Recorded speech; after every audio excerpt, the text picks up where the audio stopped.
স্টুডেন্টরা microbiology, physiotherapy এগুলোতে তারা ভালো করতেছে, তারাই হচ্ছে আলটিমেটলি পরীক্ষায় চান্স পায়।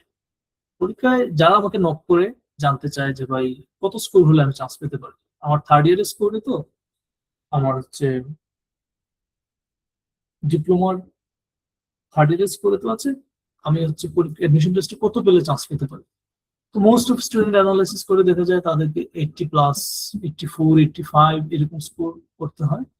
এরকম স্কোর না করলে চান্স পাওয়াটা একটু দুরূহ হয়ে যায়। ওকে, যারা বাসায় প্রিপারেশন নিতে পারেন তাদের জন্য খুবই খুবই ভালো। বই পড়বেন, মেইন বই, তাদের জন্য এই পরামর্শ থাকবে। আর যারা মনে করেন যে তাদের এই জায়গাটাতে ল্যাকিংস আছে, যেমন অনেক স্টুডেন্ট গত বছর আমাদের বেশ কিছু স্টুডেন্ট ছিল, যেমন গাজীপুর আইএসটি ছিল, তারপর মুন্সিগঞ্জের ছিল এক দুইজন, তারপর সাতক্ষীরা আইএসটি ছিল। তারা বলেছে ভাই আমাদের কোনো টিচারই নেই, আমরা পড়তে পারি না। তাহলে ওই আইএসটি গুলার স্টুডেন্ট একটা ঢাকা এসটি স্টুডেন্টের সাথে বা সিলেট এসটি বা রাজশাহী এসটি স্টুডেন্টের সাথে কম্পিট করে খুলে উঠতে পারে না। এটা খুবই খুবই স্বাভাবিক ব্যাপার। যেমন হয় আমাদের যেমন আমরা যারা গ্রামের স্কুল থেকে পড়ে আসছি, তারা শহরের স্কুলে এসে হঠাৎ করে ওদের সাথে কম্পিট করতে গেলে অনেক কঠিন হয়ে যায়, তাই না?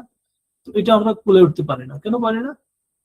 কারণ আমাদের এরকম টিচার প্রপারলি ছিল না, বা ওই সাবজেক্ট ভিত্তিক টিচার ছিল না। তো এই লেখিংস গুলো যাদের আছে তাদেরকে একটু পড়াশোনার দিকে ফিরে আনার ট্রাই করি আমরা।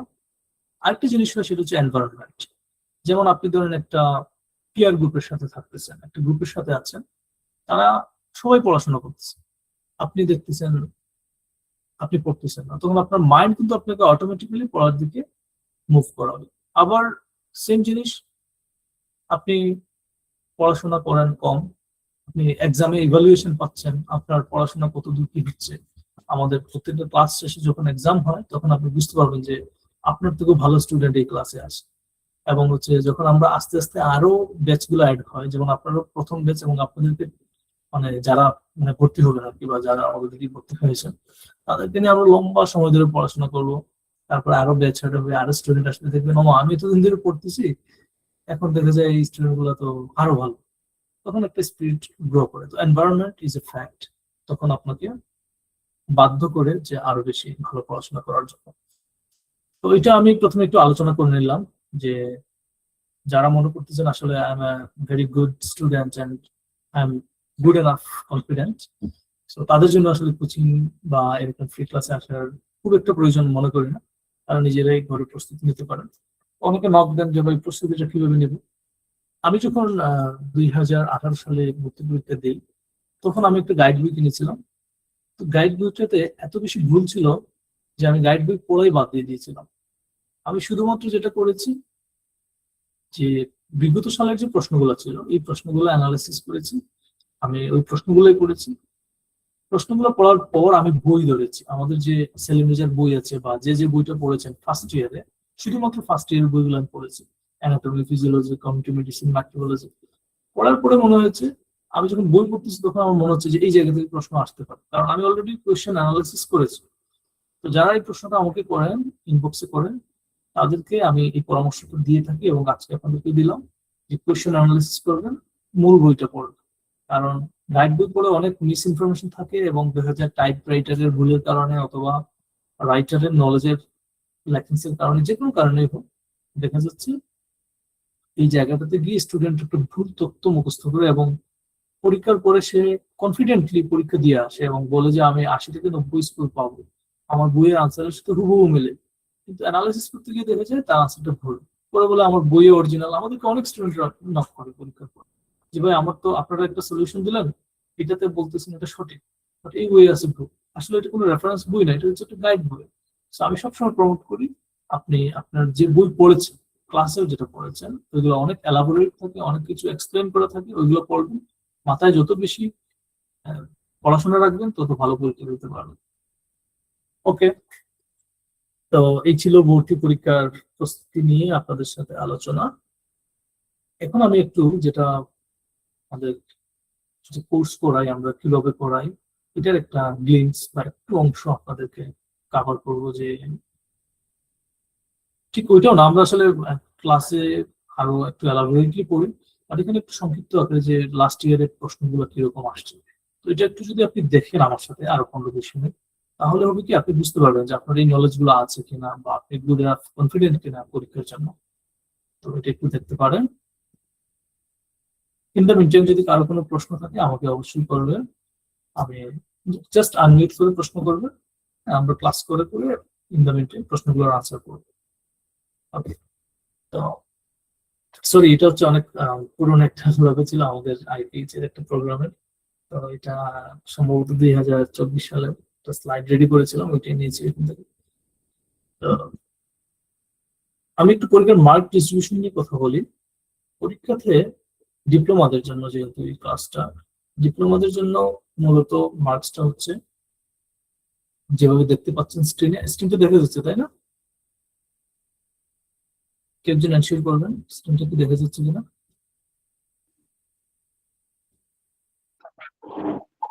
জি ভাইয়া, দেখা যাচ্ছে। প্রথমত হচ্ছে আপনার যে ফার্স্ট ইয়ার যে অ্যানাটমি, তো অ্যানাটমি সাবজেক্ট থেকে আপনাদের 20 মার্কসের প্রশ্ন থাকবে। তারপরে থাকবে হচ্ছে ফিজিওলজি, ফিজিওলজিতে 20 মার্কস থাকবে।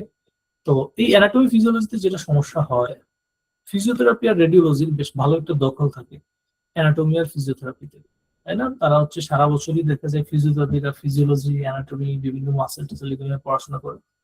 বাট মাইক্রোবায়োলজিতে তারা একটু ফ্লপ করেই যাবে। কিন্তু ল্যাবের স্টুডেন্টরা তো আর অ্যানাটমি ফিজিওলজি পড়ে না, তো তাদের জন্য দেখা যাচ্ছে অ্যানাটমি ফিজিওলজিটা এই 40 মার্কসে বেশ চ্যালেঞ্জিং হয়ে যায়। তো এখানে যারা ভালো করে এই দুইটাতে, তারা ভালো স্কোর করে। কিন্তু অনেক আছে যে জাস্ট কোর্স করেছে, পাশ করেছে, কিন্তু মাইক্রোবায়োলজির যে অ্যানালিটিক্যাল প্রশ্নগুলো পরীক্ষায় আসে তারা এগুলো আনসার করতে পারে না। তো এখানে যদি ল্যাবের কেউ মানে নেগেটিভ মানে মার্কস কম পায়, তার জন্য আসলে পরীক্ষায় ভালো করার কোনো সুযোগ নেই। কিন্তু এই জায়গাটাতে ফিজিওথেরাপি এবং রেডিওলজির কেউ যদি ভালো করে, মোটামুটি তার চান্স পাওয়া অনেকটা নিশ্চিত হয়ে যায়, মানে ভালো স্কোর করা নিশ্চিত হয়ে যায়। কমিউনিটি মেডিসিন সবার জন্যই সমান, মোটামুটি সবাই ফার্স্ট ইয়ারে পড়ার পর আর পড়াশোনা হয় না। তারপর একটা ইম্পর্টেন্ট টপিক হচ্ছে ইংলিশ। ইংলিশে যেটা হয়, ইংলিশে ইংলিশে যে মার্কসটা থাকে, এটা সবাই ফার্স্ট ইয়ারে পড়ার পর আর ইংরেজি দিকে আমাদের চোখ উঠে যায়, আমরা আর ইংরেজি পড়াশোনা হয় না, তখন দেখা যায় এটা রিভাইজ করা লাগে, কি পড়বো, কোথা থেকে পড়বো, এটা একটা হেজিটেশন থাকে। কিন্তু এই স্টুডেন্ট, ম্যাক্সিমাম স্টুডেন্টরা ইংলিশটা বাদ দিয়ে দেয়। ওই anatomy, physiology, microbiology, community medicine আগের পড়া, এগুলো পড়তে মজা লাগে, ওগুলোই পড়ে, তারপরে আর পড়াশোনা হয় না। তারপর হচ্ছে জেনারেল নলেজ। জেনারেল নলেজে সেম ইস্যু হয়, ইংরেজির মতো, অনেকে পড়াশোনা করতে চায় না, এর জন্য এটা হয় না অনেক সময়। তো এটা হচ্ছে মূলত একটা স্টুডেন্টের যে পরীক্ষায় যে সিলেবাস আসবে সেইটা। এইখানে আপনার এই 6টা টপিকের মধ্যেই 100 মার্কস থাকবে, কোনো প্রকার নেগেটিভ মার্কস থাকবে না। আপনি 100 মধ্যে যে স্কোর পাবেন এটা হচ্ছে আপনার থার্ড ইয়ারের, ডিপ্লোমা থার্ড ইয়ারের মার্কসের সাথে যোগ হবে। ওকে, তারপর 200 মার্কসের মধ্যে আপনার একটা স্কোর বসে তারপর একটা মেরিট লিস্ট হবে।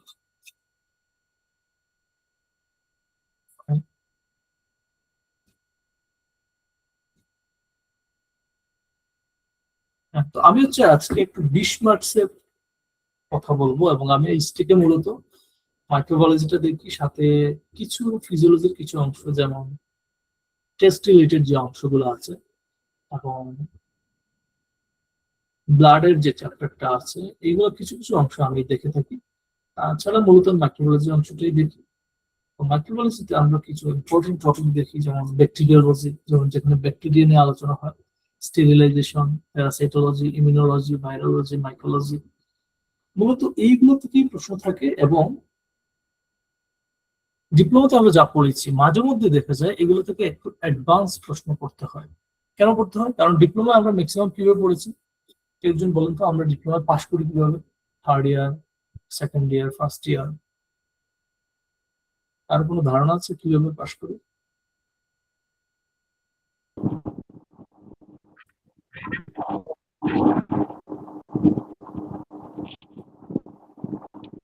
হ্যাঁ, কাব্য বলেন আপনি, ইটস কাব্য আনমিউট করেছেন।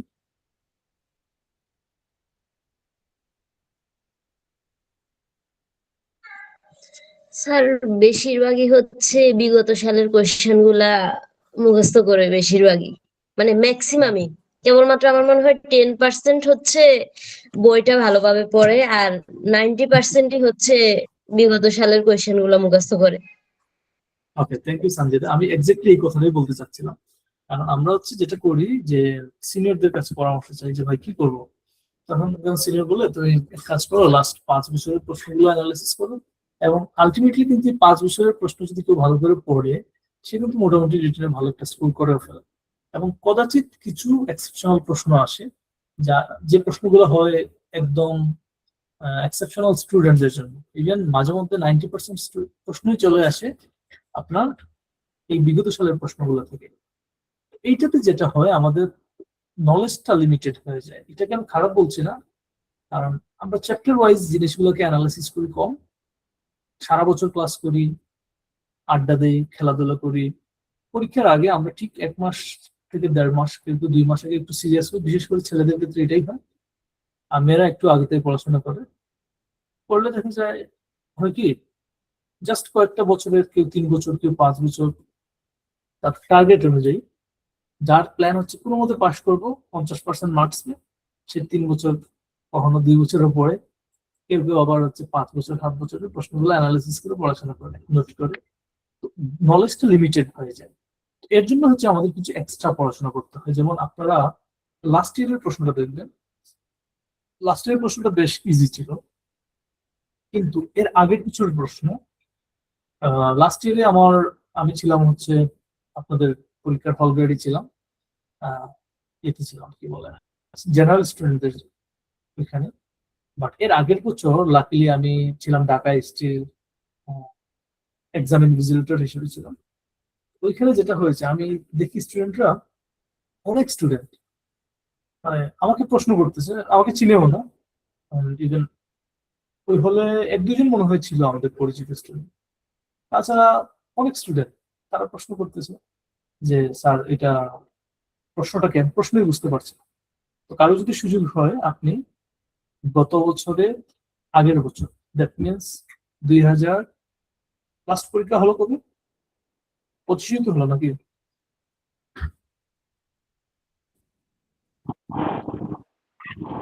লাস্ট পরীক্ষা দিয়েছেন কে কে? জি ভাই, মার্চের 6 তারিখে হয়েছে। 25 মার্চে না 26 মার্চে? 26 মার্চ। আচ্ছা, এই 26। এই বছরে। ওকে, তাহলে 25 সালে যে প্রশ্নটা হয়েছে, ওই প্রশ্নটা আপনারা একটু দেখার চেষ্টা করবেন। এবং যারা 25 পরীক্ষা দিয়েছেন, আপনারা জানেন, এখানে কেউ কেউ আছেন যাদেরকে আমি চিনি, যারা 25 পরীক্ষা দিয়েছেন। 25-এর প্রশ্নটা বেশ কঠিন ছিল। এবং এবং আমি যে হলে ছিলাম, যে 2-4 জন এইচটিভি স্টুডেন্ট ছিল, আমার দেখে ভালো লাগবে যে তারা খুব মনোযোগী পরীক্ষা দিচ্ছে। এবং প্রশ্নটা দেখে আমার মনে হয়েছে যে অ্যাটলিস্ট আমার স্টুডেন্ট যারা ছিল তারা ভালো করবে। তো আলটিমেটলি গত বছর তো আলহামদুলিল্লাহ, এর আগের বছর এত কঠিন প্রশ্নের মধ্যে আমরা খুব ভালো একটা রেজাল্ট পেয়েছি, এবং এত এক্সাইটমেন্ট ছিল। অনেক স্টুডেন্ট ভাবছিল যে আমি চান্সই পাবো না। তো যারা পরীক্ষা দিয়ে অনেকে কান্নাকাটি করেছে যে ভাই আমি তো এত কষ্ট করে পড়লাম, চান্স পাবো না। আমি জাস্ট বললাম দেখুন, পরীক্ষাটা সবার জন্য কঠিন হয়েছে, আপনি রেজাল্ট পর্যন্ত অপেক্ষা করেন। আমার অনেক স্টুডেন্ট রাতে ফোন দিয়েছে, এবং গভীর রাত পর্যন্ত ফোন দিয়েছে, রাতে রেজাল্ট হয়েছিল আমার মনে আছে সব। ফোন দিয়ে জাস্ট কান্না করে দিল, বললো যে স্যার আমি চান্স পাইছি। মানে স্যার না তো, আমি সবাইকে ভাই ভাই বলতে বলি। বললো ভাই আমি যে চান্স পাবো এটা বিলিভ করতে পারছি না। তো এরকম লেভেল স্টুডেন্ট মানে আমরা আল্লাহর মধ্যে তৈরি করতে পেরেছি, এবং অনেকে ভালো করেছে। এবং কেউ কেউ আছে একদম এবিসিডি লেভেলের নলেজ রাখে, সে যে কিভাবে, আমরা অনেক সময় মজা করি যে তুমি কিভাবে পাস করছো, সেই স্টুডেন্টরাও পাস করে এখন বিএসসি করতেছে। এটা ভালো লাগে আমাদের। তো আমি যদি আজকে একটু ক্লাসটার দিকে যাই,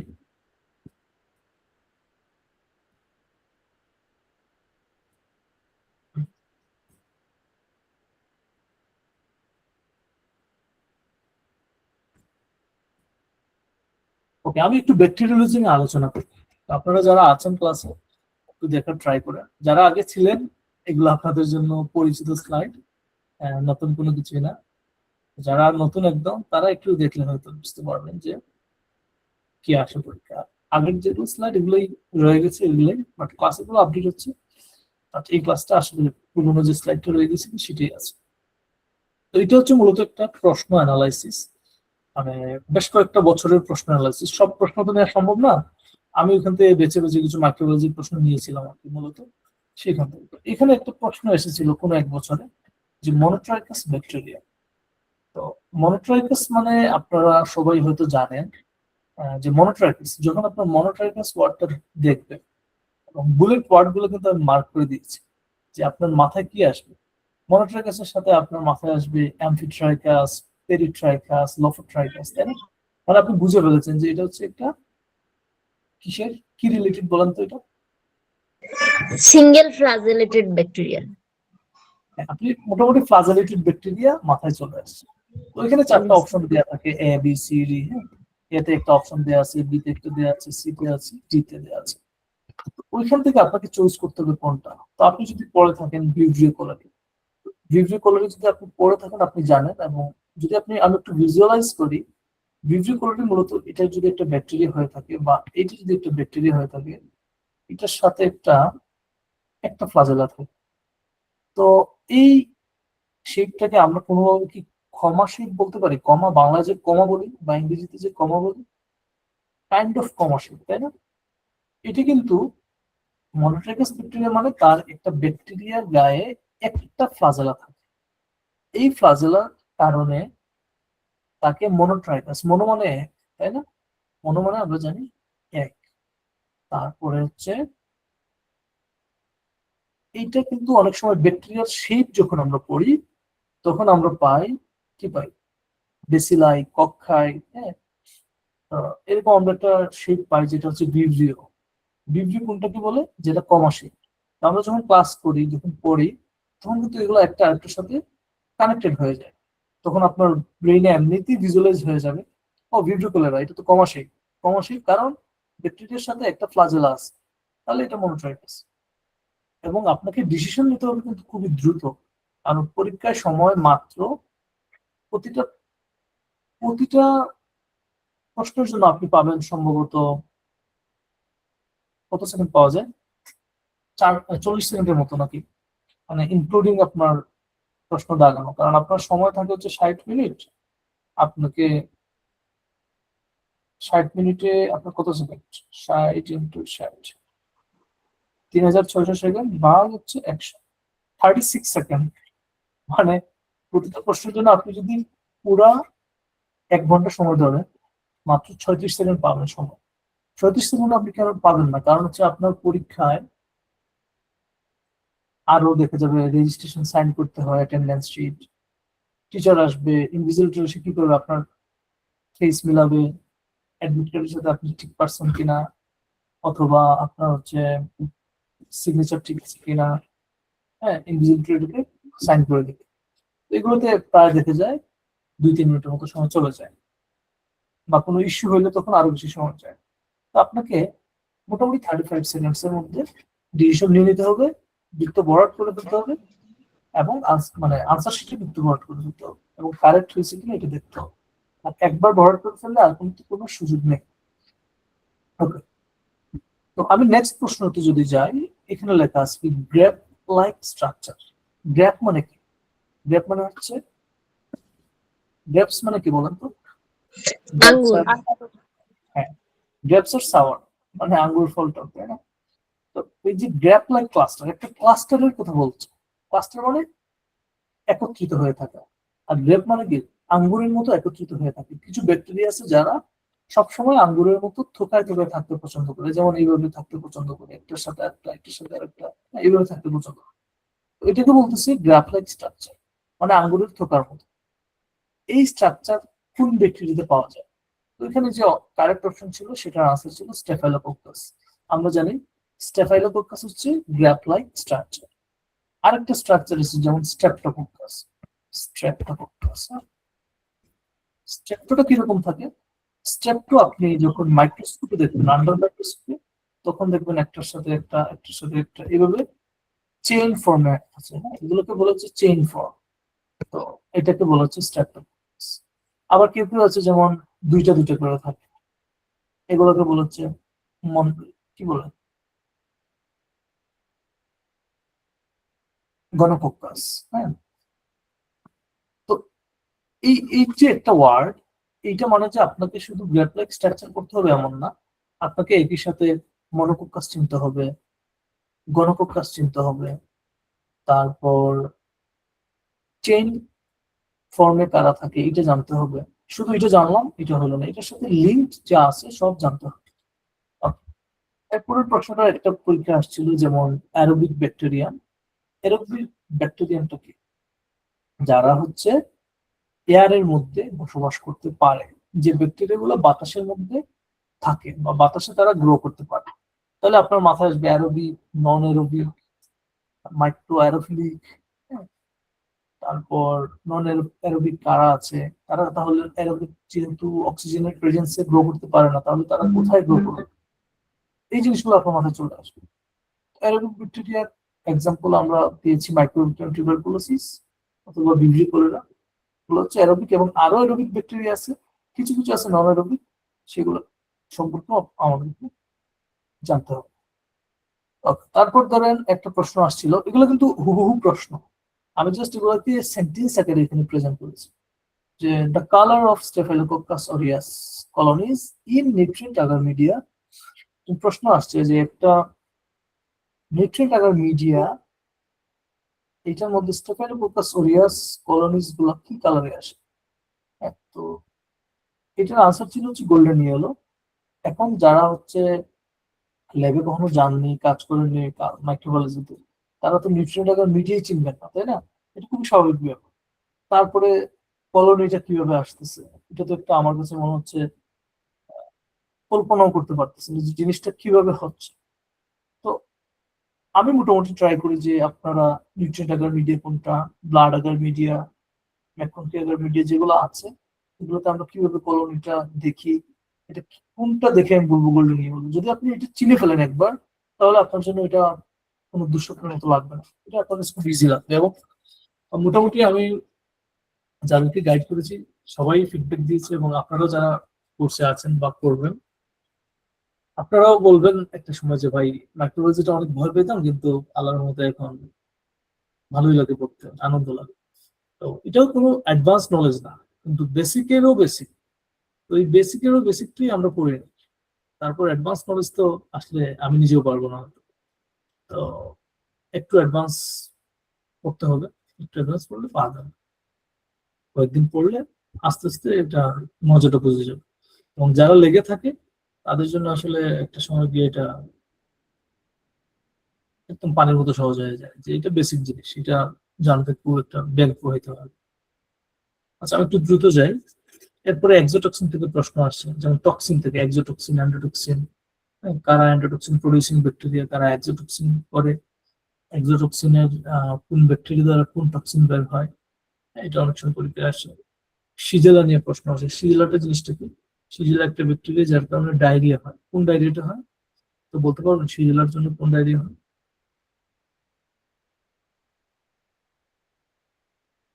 সিজেলার জন্য কোন ডায়রিয়া হয় আমাদের শরীরে? ব্যাসিলারি ডিসেন্ট্রি হয়। হ্যাঁ, যারা হচ্ছে জানেন খুবই ভালো, যেমন বেসিলারি ডিসেন্ট্রিটা হচ্ছে সিজেলার জন্য। তারপরে অ্যামেবিক ডিসেন্ট্রি হয়, অ্যামেবিক ডিসেন্ট্রি হচ্ছে তার জন্য জিআরডি এর জন্য, তাই না? তো যারা পড়েছেন তারা জানেন, যারা পড়তে পারেননি এখনো তাদের জন্য এখনো জানা হয়। তো সিজেলা হচ্ছে একটা প্রশ্ন কিন্তু আসছিল, এটা না প্রশ্ন আসছে, সিজেলা একটা গ্রাম নেগেটিভ অ্যান্ডোটক্সিন ব্যাকটেরিয়া। সম্ভবত প্রশ্নটা আসছিল যে গ্রাম নেগেটিভ অ্যান্ডোটক্সিন প্রডিউসিং ব্যাকটেরিয়া কোনটা, এরকম কিছু একটা প্রশ্ন ছিল খুব মোস্ট প্রবাবলি। আপনারা যদি প্রশ্নগুলো আইডেন্টিফাই করেন, ট্রাই করেন, তাহলে হচ্ছে প্রশ্ন যদি অ্যানালাইসিস করেন তাহলে হচ্ছে এগুলো পেয়ে যাবেন। এবং একটা প্রশ্ন অ্যানালাইসিস করতে গেলে অনেক প্রশ্ন জানা হয়ে যায়। যেমন আপনি শুধু সিজিলা নিয়ে জানতে চান, যে এখানে সিজিলাটা একটা কিনোট, যে এটা হচ্ছে একটা কিওয়ার্ড, এইটা দিয়ে আপনি শুরু করলেন, এক সিজিলা নিয়ে আপনি আধা ঘন্টা 40 মিনিট পড়তে পারবেন। আবার গ্রাম নেগেটিভ একটা কিওয়ার্ড, এটা নিয়ে পড়লে আপনি অনেকক্ষণ পড়তে পারবেন। এরপরে অ্যান্ডোটক্সিন। তো আপনার মোটামুটি 2-3 ঘন্টায় চলে যাবে, 2 ঘন্টা চলে যাবে এই 3টা কিওয়ার্ড নিয়ে পড়তে গেলে। এভাবেই পড়তে হবে। মানে আপনার বইয়ে শিজেলা, গ্রাম নেগেটিভ, অ্যান্ডোটক্সিন এই 3টা কিওয়ার্ড নিয়ে যা আছে আপনি পড়লেন, এবং সার্চ করতে গেলে আপনি যখন বইয়ের পাতা উল্টাবেন অটোমেটিক পড়া হয়ে যাবে। টক্সয়েড নিয়ে একটা প্রশ্ন আসছিল, টক্সয়েড নিয়ে আমরা আলোচনা করেছি। স্টেইন, জিলেন্সিস স্টেইনিং নিয়ে একটা প্রশ্ন আসছে, এটা কেন করা হয় জিলেন্সিস স্টেইন? জিলেন্সিস স্টেইনের আরেকটা নাম হচ্ছে অ্যাসিড ফাস্ট বেসিলাইজ স্টেইনিং, তাই না? এফবি স্টেইন আমরা বলি যেটাকে। তো এটা মূলত করা হয় মাইক্রোব্যাকটেরিয়াম টিউবারকুলোসিস, মাইক্রোব্যাকটেরিয়াম মিলিট্রি এগুলোকে ডিটেক্ট করার জন্য। তারপর স্টেরিলাইজেশন থেকে প্রশ্ন আসছে, মূলত সব টপিক থেকেই কোনো না কোনো প্রশ্ন থাকবে। তারপর আমাদের একজন দেশীয় বিজ্ঞানী মনসুর, উনি একটা মিডিয়া তৈরি করেছিলেন, এটার নাম হচ্ছে মনসুর মিডিয়া। এটা একটা সিলেক্টিভ মিডিয়া। সিলেক্টিভ মিডিয়া কারে বলে, সিলেক্টিভ মিডিয়া কেন বলা হয়? হ্যাঁ, যেমন ওই মিডিয়াতে যে যে অর্গানিজম গ্রো করবে ওইটার জন্য এটা সিলেক্টেড। অন্য কোনো মিডিয়া দিলে সেইখানে গ্রো করতে পারবে না, বা কোনো কারণ আছে, কেমিক্যাল আছে, অথবা কোনো একটা ফ্যাক্টর আছে যার কারণে সেখানে গ্রো করতে পারবে না, এরকম হবে। তো ভিব্রিও কলেজের জন্য মনসুর মিডিয়া একটা সিলেক্টিভ মিডিয়া, এরকম একটা প্রশ্ন ছিল। তারপরে স্ট্রেপ্টোকোকাই, এগুলো নিয়ে একটু আগে আলোচনা করেছি। স্ট্রেপ্টোকোকাই শেপ কিরকম, স্টেফাইলোকোকাস কিরকম, নিউমোকোকাস, গনোকোকাসের শেপ কিরকম, এগুলো থেকে প্রশ্ন এসে থাকে।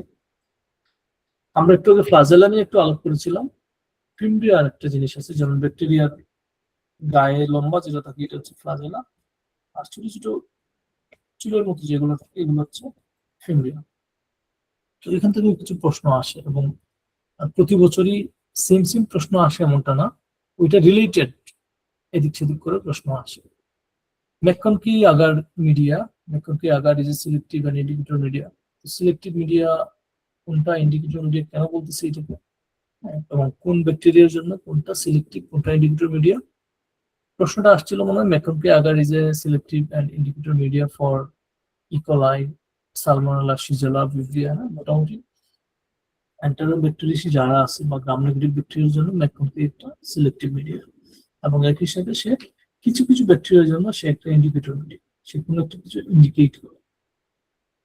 তারপর একটা প্রশ্ন আমরা দিয়েছিলাম, যেমন মেটাক্রোমাটিক গ্রানুলস। মেটাক্রোমাটিক গ্রানুলসটা কোথায় পাওয়া যায়? এটা হচ্ছে ক্রস বলে ডিপথিরিয়া, কর্নিব্যাকটেরিয়াম ডিপথিরিতে। আমরা তো এই কর্নিব্যাকটেরিয়াম ডিপথিরিয়াটা যখন আমি কিভাবে পাবো মেটাক্রোমাটিক গ্রানুলস? এই কর্নিব্যাকটেরিয়াম ডিপথিরিয়াটা দিয়ে আপনার স্টেইন করতে হবে, অ্যালবার্ট স্টেইন করতে হবে। অ্যালবার্ট স্টেইন করলে আমরা মেটাক্রোমাটিক গ্রানুলসটা পাবো। হ্যাঁ, এগুলো হচ্ছে কিছু মানে আপনার সিলেক্টিভ কিছু প্রশ্ন আছে। আমি সব নিতে পারিনি, কারণ সবগুলো তো আর ইম্পর্টেন্ট না। আপনাদের যেটা যেটা একটু আনকমন, যেটা মনে হচ্ছে যে এটা আপনি নাও পড়ে থাকতে পারেন, এই জিনিসগুলো কিছু কিছু নিয়েছি। বাট গত 2 বছরের প্রশ্ন আমি এখানে ইনপুট করিনি, এগুলো হচ্ছে ইনপুট করা হয় নাই। তো এগুলো আমাদের ক্লাসে ইনপুটেড থাকবে। তো এখন হচ্ছে আর কি দেখবো ব্যাকটেরিয়া নিয়ে। এই যে টপিকগুলো আপনারা দেখতে পাচ্ছেন, যেমন এইচ অ্যান্টিজেন, এইচ অ্যান্টিজেনটা কোথায় পাই আমরা? সালমোনেলার ক্ষেত্রে এইচ অ্যান্টিজেনটা পাই, ভিডাল টেস্ট করি, তাই না? ও অ্যান্টিজেন পেয়ে থাকি। ভি অ্যান্টিজেন কোথায় পাবো? ক্যাপসুলেটিক ব্যাকটেরিয়া কারা আছে, bacterial structure, stain, culture media, এগুলো থেকে বেসিক প্রশ্ন থাকবে। ঠিক আছে, আমি একটু ফাস্ট ফরওয়ার্ড হই কারণ সময় খুবই কম। তারপর স্টেরিলাইজেশন থেকে প্রশ্ন থাকে। হ্যাঁ, স্টেরিলাইজেশন থেকেও বেসিক প্রশ্ন থাকে। তারপরেও দেখা যায় কিছু প্রশ্ন আছে যেমন একটু এক্সেপশনাল, যেমন প্লাস্টিক সিরিঞ্জ আপনি কিভাবে স্টেরিলাইজ করবেন? ইথিলিন অক্সাইড দিয়ে স্টেরিলাইজ করা হয়। তারপর ডিসইনফেকশন করবেন কিভাবে, মিল্ক কিভাবে স্টেরিলাইজেশন করবেন। এবং এখন শুধু এটাও আসছে না, পরীক্ষা এরকম আসছে, যেমন আমরা জানি পাস্তুরাইজেশন, যেমন ফ্লাশ মেথড আছে। তারপর এইগুলার টেম্পারেচার, এরপর হচ্ছে আরো কিছু অর্গানিজম অথবা হচ্ছে কালচার মিডিয়া কিভাবে স্টেরিলাইজ করবেন, এগুলো নিয়ে মোটামুটি একটা বেসিক লেভেলের প্রশ্ন হয়ে থাকে। প্রশ্ন কখনো অ্যাডভান্স লেভেল হয় না, বেসিকই থাকে।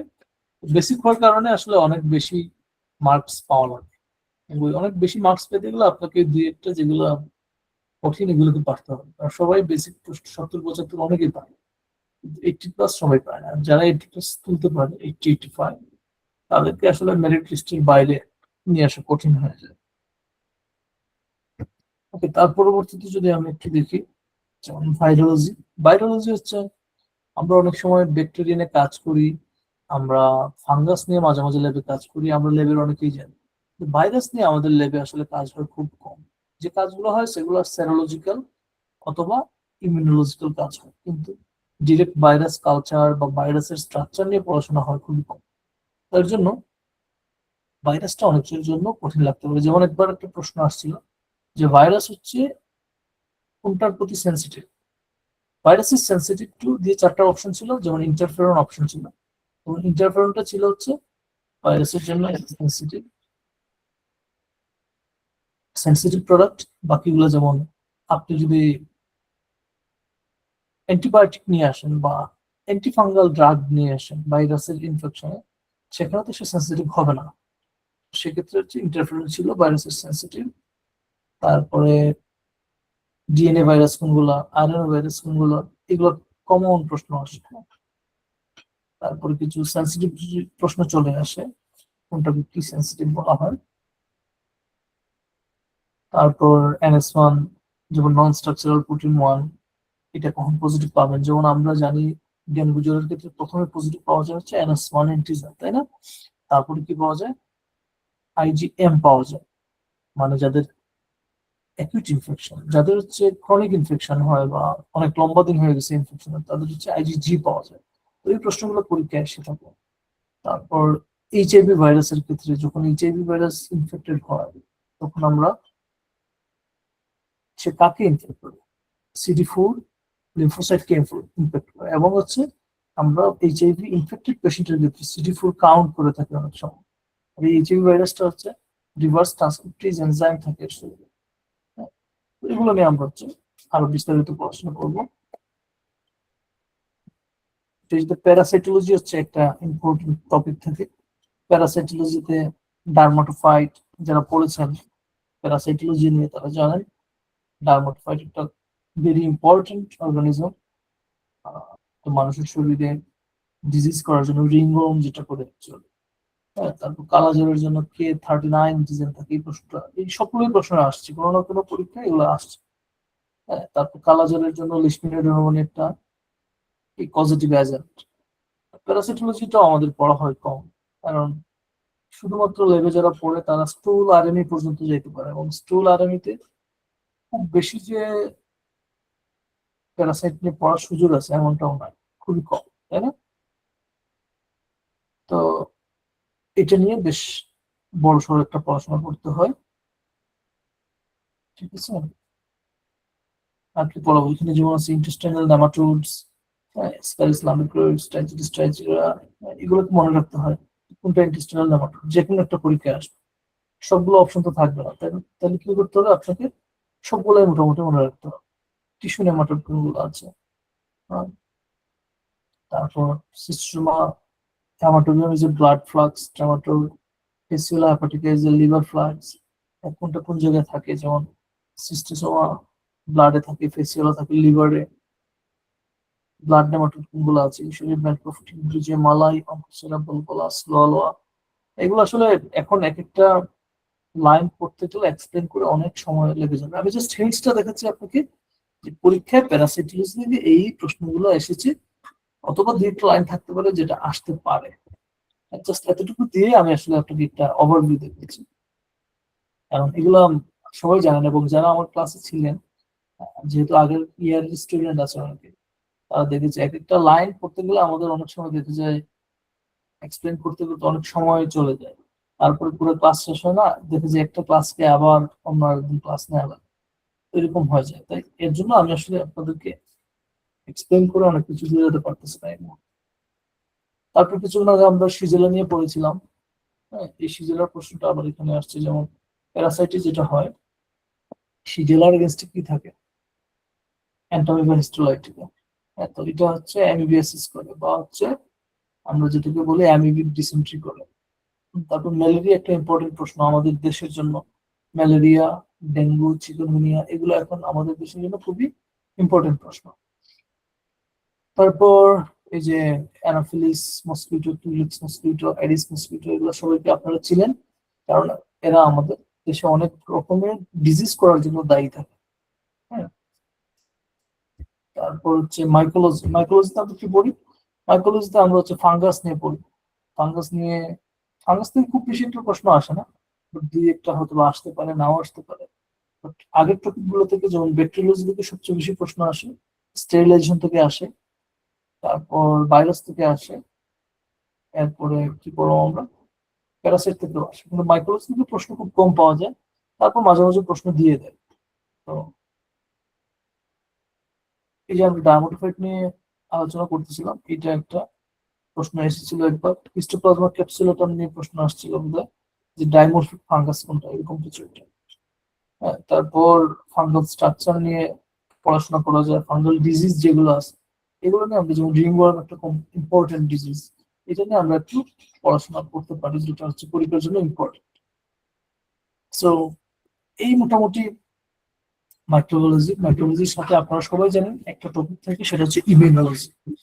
ইমিউনোলজি থেকে কিছু প্রশ্ন আমরা পেয়ে থাকি, যেমন ইপিআই থেকে কিছু প্রশ্ন আসে, যেমন এক্সটেন্ডেড প্রোগ্রাম অফ ইমিউনাইজেশন, সেটা আপনার মাইক্রোবায়োলজিতেও আসতে পারে, একই সাথে কমিউনিটি মেডিসিনও আসতে পারে।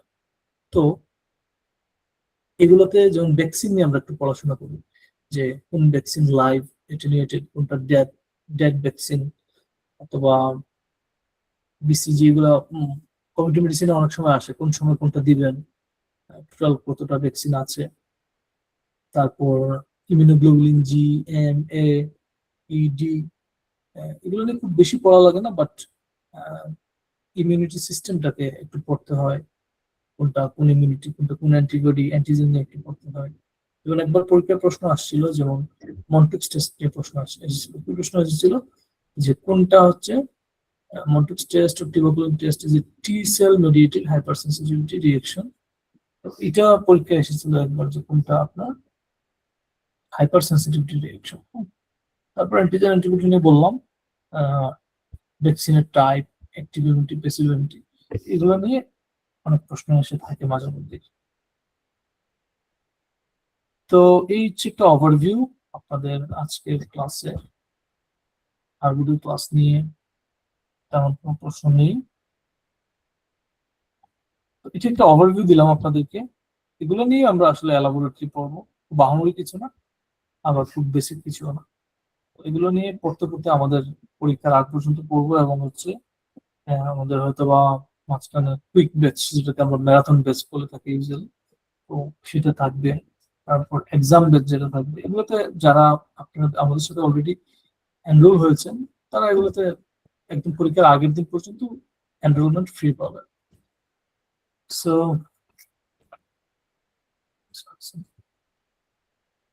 এটা ছিল আমার আপনাদেরকে মাইক্রোবায়োলজি নিয়ে ওভারভিউ দেওয়া। এখন যদি আপনাদের কোনো বিষয়ে কোনো প্রশ্ন থেকে থাকে আমাকে বলতে পারেন, আমি চেষ্টা করবো আপনাদের সেই আনসার গুলোকে অ্যাড্রেস করার।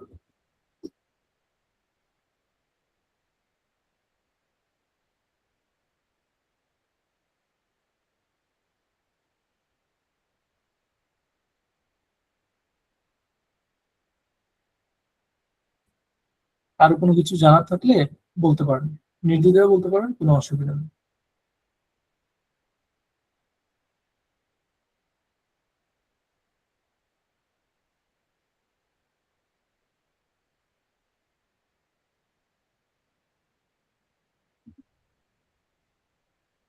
আমাকে শুনতে পাচ্ছেন?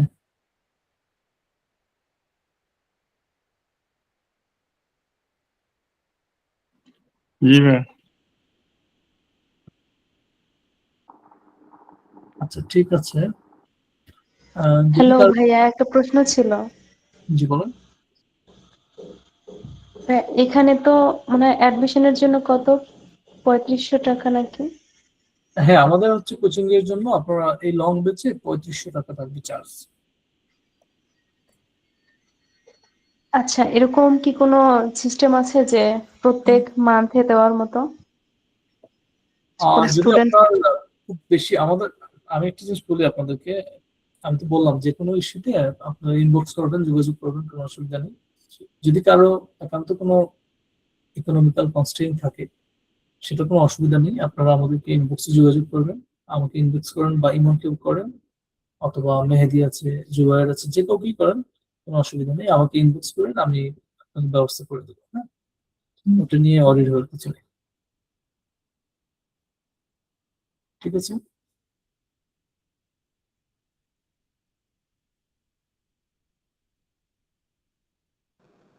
আসসালামু আলাইকুম ভাইয়া, একটা কোশ্চেন ছিল। ভাইয়া অ্যাকচুয়ালি গাইড আর মেন বই, তো দেখা গেছে গাইড গুলোতে, অ্যাডমিশন যে গাইড গুলোতে, সেগুলোতে এমসিকিউ গুলা হচ্ছে বোর্ড ওয়াইজ দেওয়া থাকে, বা হচ্ছে যেভাবে হয় আর কি, প্রত্যেক বোর্ড ওয়াইজ।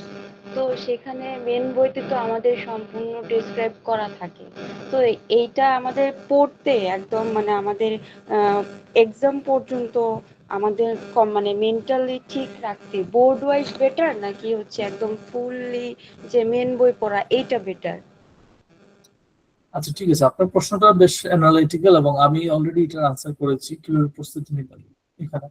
তো আমি যেটা সাজেস্ট করি সেটা হচ্ছে আপনি বই ফলো করেন, কোনো অসুবিধা নেই, কিন্তু আপনার সেই ক্যাপাবিলিটি থাকা লাগবে যে আপনি যে পড়াটা পড়তেছেন এটা তো একটা গাইড বই থেকে পড়তেছেন, এবং সেই গাইড বইটা আপনাকে যে অ্যান্সারটা রিপ্রেজেন্ট করতেছে বা যে পড়াশোনাটা আপনাকে পড়াচ্ছে এটা আদৌ ঠিকঠাক পড়াচ্ছে কিনা, এই ক্যাপাবিলিটি আপনার থাকতে হবে। আমি যেটা সাজেস্ট করি, আপনি যে গাইডটা ফলো করবেন ওই গাইডটার প্রথমত যে বিগত সালের যে প্রশ্নগুলো আসছে এগুলো সলভ করবেন। এটাকে বলা হচ্ছে কোয়েশ্চেন অ্যানালাইসিস। সময় আমাকে শুনতে পাচ্ছেন? জি ভাইয়া। যে আপনি যেটা করবেন, প্রথমে প্রশ্ন অ্যানালাইসিস করবেন। প্রশ্ন অ্যানালাইসিস করার পরে আপনারা হচ্ছে তারপরে মেইন বইটা পড়বেন। যখন আপনার প্রশ্ন অ্যানালাইসিস শেষ হয়ে যাবে তখন আপনি যখন একটা অ্যানাটমি, ফিজিওলজি অথবা মাইক্রোবায়োলজি যে কোনো চ্যাপ্টার যখন ধরবেন, তখন আপনি যখন এটা খুলবেন অটোমেটিক্যালি আপনার মনে হতে থাকবে যে এই জায়গা থেকে প্রশ্ন আসতে পারে, অথবা এই জায়গা থেকে প্রশ্ন আসার চান্স নাই। আপনার ব্রেইনে আপনাকে অটোমেটিক গাইড করবে যে তুমি এইদিকে যাও, এদিকে পড়ো। এটা আমার যেটা মনে হয়। তো যদি আপনার এই ক্যাপাবিলিটি থাকে, দ্যাটস ভেরি গুড। আপনি প্রশ্ন অ্যানালাইসিসের উপরে এর থেকে ভালো প্রস্তুতি আর নাই। আপনি প্রশ্ন অ্যানালাইসিস করার পরে যখন বইটা পড়বেন তখন আপনার জন্য ইজি হবে। গাইড বইও পড়বেন, কিন্তু গাইড বইটা একটু ডিমোটিভেট করি, কারণ আমি নিজে ফেস করেছি যেটা, সেটাই আপনাকে বললাম। এবং অনেক স্টুডেন্ট, ইভেন আপনারা অনেকে বলবেন যে ভাই আপনি এই জিনিসটা পড়াইলেন কিন্তু আমি এই বইয়ে পাচ্ছি এইটা, এই আনসার। তখন দেখা যাচ্ছে আমাকে এখানে আবার অ্যানালাইসিস করতে হয়, অ্যানালাইসিস করে অ্যান্সার করতে হয়। করে বললাম যে না, আপনার এই গাইড বইটাতে এটা ভুল। তখন যুক্তি যুক্তিতর্ক উপস্থাপন করতে হয় আমার নিজের পক্ষ থেকে, এবং স্টুডেন্টরা অনেক সময় এক্সপ্লেন করে যে স্যার এই কারণে এটা সঠিক। তো সব মিলে ঝুলিয়ে তারপর একটা আনসার, সঠিক যে আনসারটা সেটাকে আইডেন্টিফাই করতে হয়। তো আমি সাজেস্ট করবো আপনি গাইড বই থেকে বিগত সালের প্রশ্নগুলো পড়েন, মডেল টেস্ট থাকলে মডেল টেস্ট গুলো দিবেন। আর মেইন বই বলতে আমরা আসলে মেইন বইও পড়ি না, আমরা সেলিম রেজার গাইড বই অথবা এন্ডেভারের গাইড বই যে কোনোটাই পড়ি, ওইটাই মোটামুটি ফলো করার চেষ্টা করবেন। কারণ ওইগুলো কিন্তু আরো এলাবোরেট কিছু প্রশ্ন থাকে যেগুলো আমরা ইগনোর করে যাই, তাই না? তো এতটুকুই আমি সাজেস্ট করবো। আর যদি বইয়ে না পান, যেগুলো কিছু প্রশ্ন পাবেন যেগুলো বইয়েও নাই, আপনি যে বই পড়তেছেন ওইটা নাই, সেগুলোর জন্য নিশ্চয়ই চ্যাট জিপিটি আছে অথবা গুগল আছে, ওনাদেরকে বললে ওরা আনসার করে। জি ভাইয়া, থ্যাংক ইউ ভাইয়া।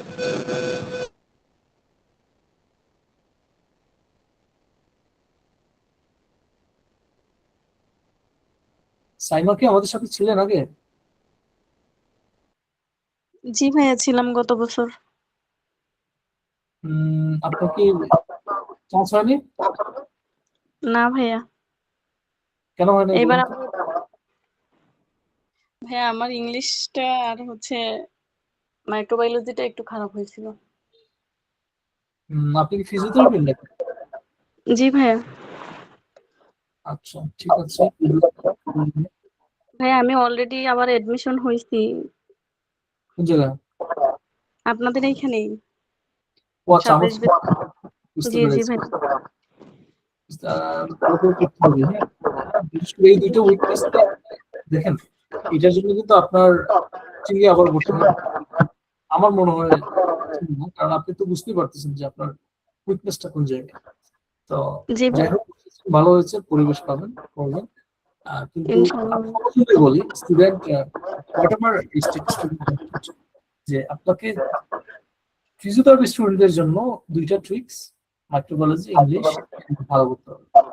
আর সবার জন্য ট্রিক্স হচ্ছে ইংরেজি ভালো করতে হবে। ভাই রেডিওলজির আমার জন্য, ইংলিশটা বেশি খারাপ হয়েছিল আর কি। হ্যাঁ বুঝতে পেরেছি, বলেছিলেন সম্ভবত আমাদের পরীক্ষার পরে, তো আমরা আলোচনা করেছিলাম এটা নিয়ে। জি ভাইয়া। তারপরে আমি অনেকটাই চিনতে পারতেছি যারা হচ্ছে আগে ছিলেন অথবা হচ্ছে নতুন আসছেন, আমার সাথে কথা হয়েছে, অনেকটাই চিনতে পারতেছি। ঠিক আছে, আর কারো কি কোনো প্রশ্ন আছে, কিছু জিজ্ঞেস করবেন?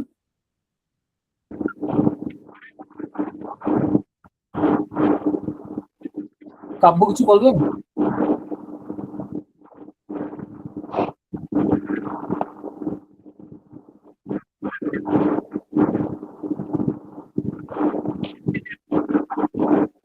Hello, কিছু বলবেন?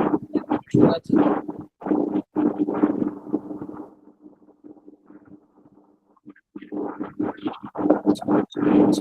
সরি, আর আচ্ছা ভাইয়া, ঢাকা স্ট্রিটে ভর্তি হতে টোটাল কত মার্ক লাগে এমনিতে? হ্যাঁ জি ভাইয়া, বলতে চাচ্ছি যে ঢাকা স্ট্রিটে চান্স পাওয়ার জন্য কত মার্ক পাওয়া লাগে এমনিতে? ওকে ওকে, ঠিক আছে, আমি বুঝতে পেরেছি আপনার প্রশ্নটা। হ্যালো আহ, হ্যাঁ শুনতে পাচ্ছি, আমরা শুনতে পাচ্ছি আপনাকে। তো ঢাকা ভাইয়া, আমি বলতে চাচ্ছি যে ঢাকা স্ট্রিটে ফিজিওথেরাপিতে ভর্তি হওয়ার জন্য কত মার্ক পাওয়া লাগে এমনিতে? আচ্ছা কাব্য, আপনার মনে হয় ইন্টারনেট স্লো, আমরা আপনাকে অনেক পরে শুনতে পাচ্ছি। তো আপনি প্রশ্ন করেছেন ঢাকা স্ট্রিটে চান্স পেতে কত মার্কস ভাইয়া, পাওয়া আমার কথা কি শুনতে পাচ্ছেন? তো ঢাকা স্ট্রিটে চান্স পেতে হলে কোনো মার্কসের লিমিটেশন নাই যে আপনি এত মার্কস পাইতে হবে, বাট আপনাকে প্রথমত হচ্ছে অবশ্যই পাস করতে হবে। পাস করতে হবে মানে জি 40% ভাই। মার্কস। যদি 40% মার্কস না পান তাহলে আপনি ফেল।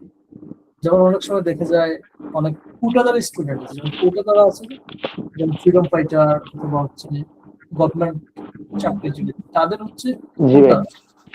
কোটা, তারা হচ্ছে যে মার্কসটা ক্যারি করে, অনেক সময় 40% মার্কস পায় না, 40 মার্কস পায় না, এর জন্য ফেল। তো আপনাকে 40-এর উপরে কম্পিটিশন বেসড, সেটা 80 হইতে পারে, 85 হইতে পারে, সাধারণত আমরা বলে থাকি 80, 82, 83 এরকম না হলে হয় না। এই জন্য ল্যাবের জন্য, ল্যাবে তো একটু পোস্ট বেশি, রাজশাহীতেও আছে, আরপিএইচএ আছে, আছে, এই জন্য এই কম্পিটিশনটা একটু বেশি হতে হয়। বাট রেডিওলজিতে এটা তো এক জায়গায়, হ্যাঁ। তারপরে হচ্ছে ফিজিওথেরাপিতে 2 জায়গায় আছে। তো দেখা যায় রেডিওলজি আর ফিজিওথেরাপিতে ঢাকা স্টেট একটু বেশি স্কোর লাগে, ইভেন ল্যাবেও একটু বেশি স্কোর লাগে। তো এখন তো আপনার 3 জায়গায় চয়েস দেওয়ার সুযোগ আছে। তো ঢাকা স্টেট চুজ করেন 80+ মাস্ট, আমার ধারণা, প্রশ্নটা বুঝে সেক্ষেত্রে 82 থেকে শুরু হতে পারে। Thank you.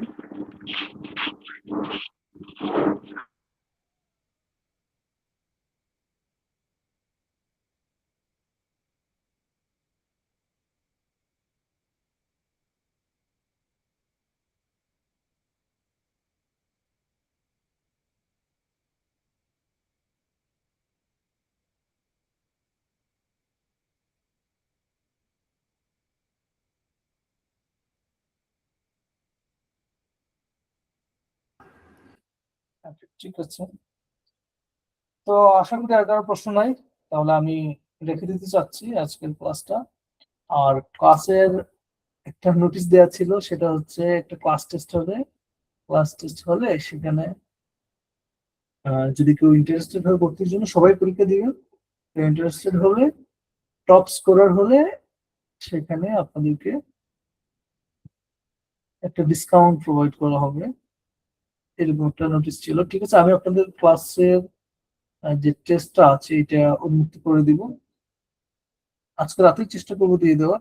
আপনারা চেষ্টা করবেন এটা জয়েন করার। আর আরো ভবিষ্যতে আরো ক্লাস হবে, দেখা হবে সবার সাথে। আর যারা অ্যাডমিট হয়েছেন অলরেডি বা ভবিষ্যতে হবেন চিন্তা করতেছেন, অবশ্যই যোগাযোগ করবেন ইনবক্সে, যে কোনো প্রয়োজনে যোগাযোগ করবেন। ঠিক আছে, তাহলে আজকের মতো শুভরাত্রি। জি ভাই, আসসালামু আলাইকুম। আল্লাহ হাফেজ। আসসালামু আলাইকুম ভাইয়া। আসসালামু আলাইকুম ভাইয়া।